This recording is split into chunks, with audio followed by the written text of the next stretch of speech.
Monty n'en voulait pas de cette guerre. Il était revenu à Soueïda juste après le départ de Bachar al-Assad, dans l'espoir de commencer une nouvelle vie en tant que viticulteur. Puis il y a eu le massacre des 15 et 16 juillet dernier. Plus de 2000 personnes sont mortes, des civils principalement.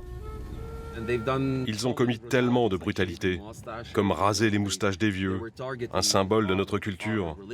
Ils ont visé notre religion au plus profond de nos cœurs. Donc pour nous, ce n'est plus une option. Ce n'est pas une option d'être indépendant. Ce n'est pas par envie, c'est une nécessité pour nous. Monty nous montre l'avenue par laquelle les Bédouins, assistés des forces gouvernementales, sont entrés dans la ville ce jour-là. Les assaillants ont été chassés, mais le conflit perdure. La ligne de front est à 2 km. Hier soir encore, des tirs de mortier ont secoué le secteur. 4 personnes ont été blessées. Il existe une sorte d'accord de cessez-le-feu, mais ils le violent tous les jours, toutes les nuits. Il n'y a aucun moyen de déterminer qui en est responsable, car il n'y a ni représentant de l'ONU, ni responsable d'autres pays pour en être témoin.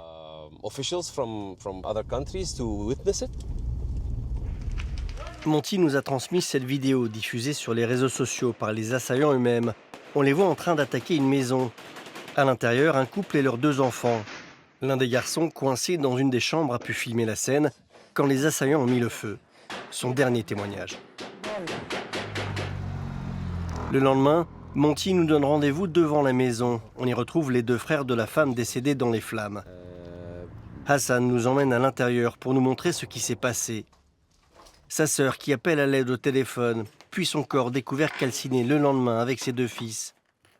Son mari retrouvé à genoux, abattu par des assaillants qui se sont introduits par la fenêtre du premier. Personne n'a pu sortir à cause des tireurs embusqués qui étaient partout et tiraient sur tout ce qui bougeait. Rachad est resté dehors, il n'a plus le courage de pénétrer sur les lieux du drame. Il espère que justice sera faite. Un comité a bien été mis en place par le gouvernement central pour établir la vérité, mais rien ne bouge, dit-il. Rachad attend que la communauté internationale agisse. Après cette agression sectaire, l'indépendance est désormais la bonne solution pour apaiser les tensions.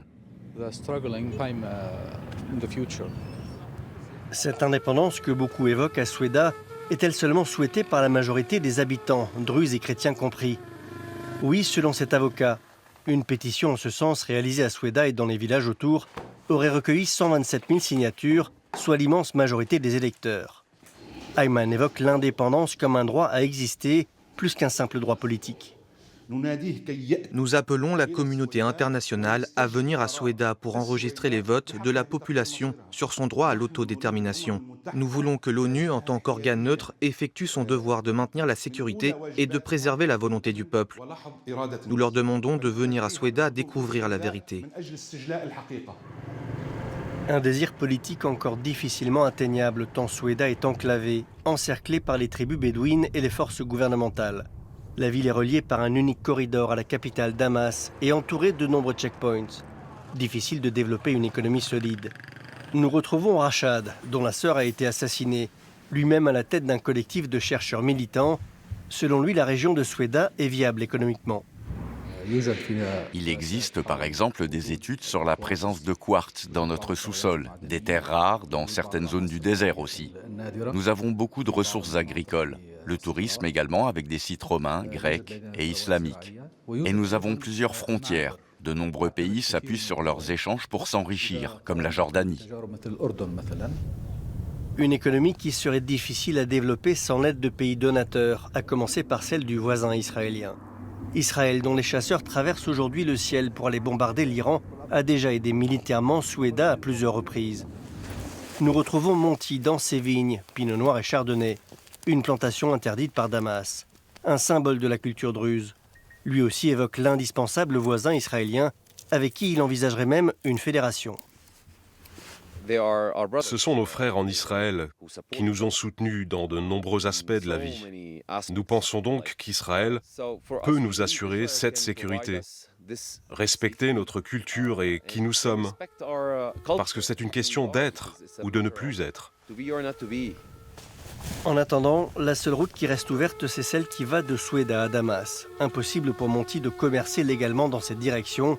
Le chemin pour l'indépendance est encore long.